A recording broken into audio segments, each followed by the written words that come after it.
all on the grid, ready for the Internations B final. Remember, this is all about the honour of your country. And so we've got the Renault Clio on the front of the grid there, but it's the Volvo on pole position.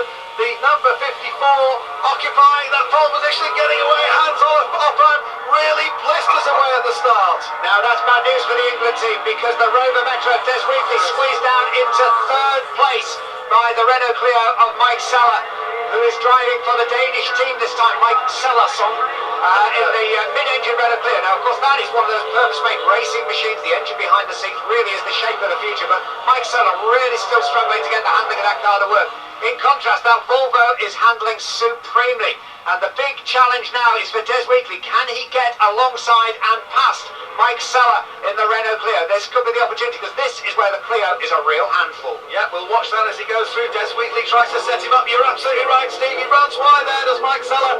Wheatley just nips on through. So too going through is the Audi TT. Michael Boak then up into third place. Mike Sellason down into fourth. And a huge gap opening up to Declan Kelly for Ireland in fifth position. But at the head of the order, the question is now, is anyone going to catch this absolutely flying ball? Now this Norwegian Volvo may well be stealing the Internations Cup. Oh, there is problems for a misfiring Irishman, and that is Declan Kelly heading back into the paddock. His event is run. Michael Boak now then closing in on the battle ahead of him.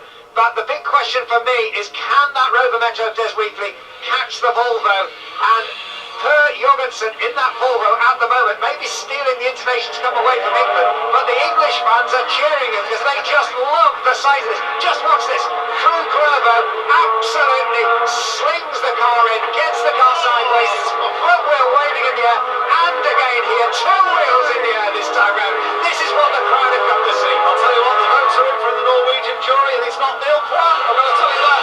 8.7 for artistic impression, which ain't bad out of 6. Well, I tell you what, Eurovision Song Contest, eat your hearts out. This is somewhere where Volvo, and shall I say Norway, is absolutely scoring high, and this is going to be a very close run thing. At the moment, it was 10 points for a win in the C final. This B final is 20 points for a win and 18 points for a second place. In the A final, it's 30 points for a win and 28 points for a second place. So each time one of these finals runs, there's more points at stake. And at the moment, Norway have the slenderest of leads. And I'll tell you what, Des Wheatley is doing us proud for England, but he really has got his work cut out as he tries to close down Hans-Olof Oppheim in the Volvo, and Wheatley trying to score those points for England. Oh, and he gets all a bit sort of out of shape as he brings the Metro through and trying so hard to grab those extra couple of points that could make all the difference. But Wheatley, look at him working away, soaring away at the wheel like a Canadian woodcutter. Lumberjack, I think that's the word is.